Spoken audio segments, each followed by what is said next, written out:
Hi guys, welcome to the Fundamentals of IELTS Writing Task 2, a 10-part series covering what you need to know in the academic IELTS Writing Task 2. In this series, we're going to break down the 3 simple stages of how to write an effective essay in Writing Task 2.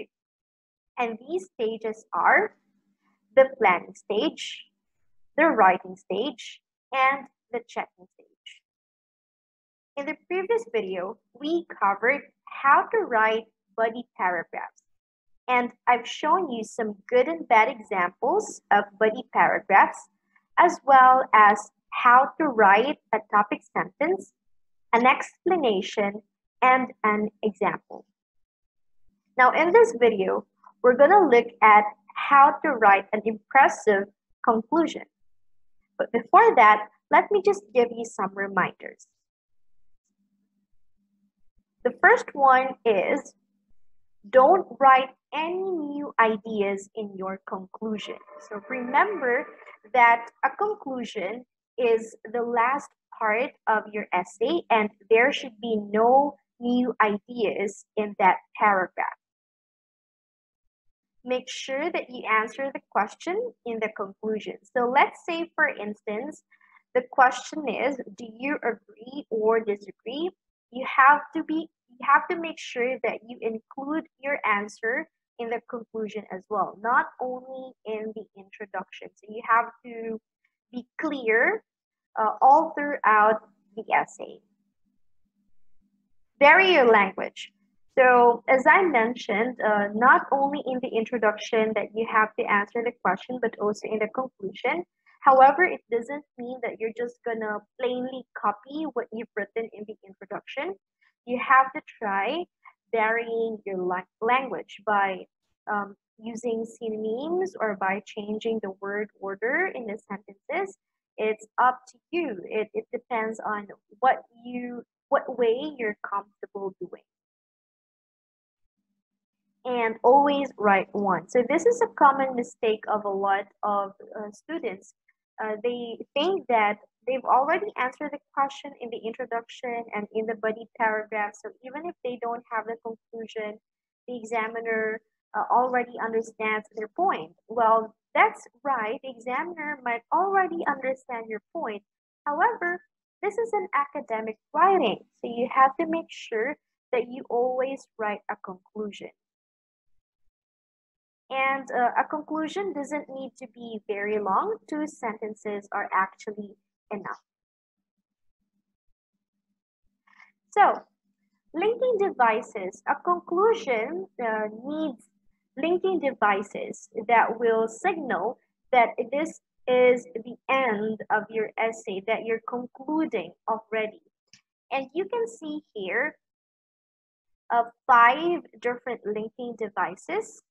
So which ones do you think are appropriate in the conclusion? I'll give you some time to think, so feel free to pause this video if you need time to think. Okay, so finally, this is the first linking device in the list. Finally actually indicates that you're making a final point and therefore a new idea. And as I said earlier, a conclusion doesn't have new ideas. So finally is not the most appropriate linking device in the conclusion. It actually belongs in the main body paragraphs of your essay. In a nutshell, actually, I see in a nutshell in a lot of sample essays, but the thing is, in a nutshell is too informal. So basically, we use this one for speaking and not for writing. In a nutshell is an idiomatic expression, by the way, and remember that academic writing should not contain any idiomatic expressions. Idioms belong to speaking. In general tells the reader that you're going to talk generally about a topic and not making any conclusion. So in general is also not appropriate for this paragraph, for the conclusion. So what are the appropriate ones? Obviously, you've got the classic linking devices, in conclusion, and to conclude. These expressions or devices tell the reader exactly what the paragraph is about, which is the conclusion, and they are formal. So I suggest that you make use of these two linking devices. Okay, so how to write a conclusion? There are only two steps actually, and the first one is to restate the main points of your essay.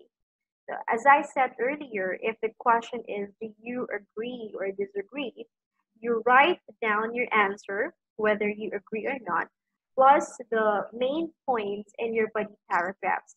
So if you've watched the previous videos, we already discussed on how to write effective body paragraphs. So all you have to do is to summarize your main points in those body paragraphs in your conclusion. And vary your vocabulary by paraphrasing. So we already discussed paraphrasing also in the previous video, so I'm not gonna talk about this one in more detail. Let's look at an example. The question is, practical skills such as money management should be taught in high school. Do you agree or disagree? And let's say this is your introduction. It is argued that students should be taught real-life skills like how to look after money. This essay agrees that they should be part of the curriculum. So as you see, in the introduction, just a little bit of review, how to write an introduction. You've got the paraphrase of the topic in the first sentence, and the answer to the question in the second sentence. And basically, you're just going to paraphrase this whole thing in your conclusion. So our conclusion goes like this. In conclusion, our linking device, this essay supports the idea that teenagers ought to be taught functional subjects like financial planning. Okay, so you're already answering the question. Plus, because it helps them in adulthood and a lack of education related to these topics can have serious consequences. Okay, so you see that this part right here after the linking device, because are the main points that you've written in the body paragraphs. So you're not only answering the question, but also summarizing the main points that you've written in your body paragraphs. And as you see, this conclusion is a good one because it does not repeat the words in the introduction. It tries to paraphrase what is in the introduction. So if you think to yourself, oh, should I not use the same words again and again? Am I not allowed to repeat vocabulary? That's not my point. It does not mean like that. What I just mean is that you have to try to paraphrase the introduction. It does not mean that you should never repeat the words that you used in the introduction. If you don't have any choice, if you're running out of vocabulary to use if you're in the actual test, then you don't really have to worry so much about using synonyms or about changing the word order, but you have to at least make slight changes in your introduction. So let's look at some of the synonyms or the paraphrases used in the conclusion here. So you see that support, it's like agrees, a synonym or a paraphrase rather of the word agree. Then teenagers, we see here in the question that The students that we're talking about are high school students. And obviously, high school students are mainly teenagers. So we can use teenagers instead of high school students. So teenagers ought to be taught functional subjects. So here, should be. It should be. Ought to is a paraphrase of that. Taught real life skills. So functional subjects, a paraphrase of that expression. Like financial planning, okay, a paraphrase of like how to look after money. And then because, so these ones rather, are the two ideas in your body paragraph. The first one is that it helps them in adulthood. The second one is that a lack of education related to these topics can have serious consequences. Okay? Now, let's look at another question. Modern technology has a big impact on our environment. Some say that people should adopt a simple lifestyle to solve this problem, while others argue that technology itself should provide a solution. Discuss both views and give your own opinion. So this is a different essay type, different question. And the introduction is like this. Contemporary advances have a serious effect on the planet. While I appreciate that critics may hope that people will shun the latest developments, I believe that technology itself can give us an answer. All right, so how is the introduction written? Just a short review, a paraphrase of the topic. You see that right here in the first sentence. And then the two different perspectives are also written in the introduction, plus the opinion of the writer. Okay, so the writer the writer believes that technology can give us a solution. And how about the conclusion?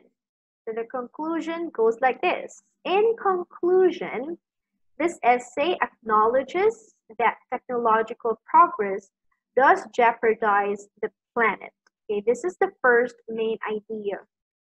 But cutting-edge discoveries can actually halt, stop, and even heal this destruction. So this is the opinion of the writer, which is also the other idea or the other perspective that has been given, or that is given rather.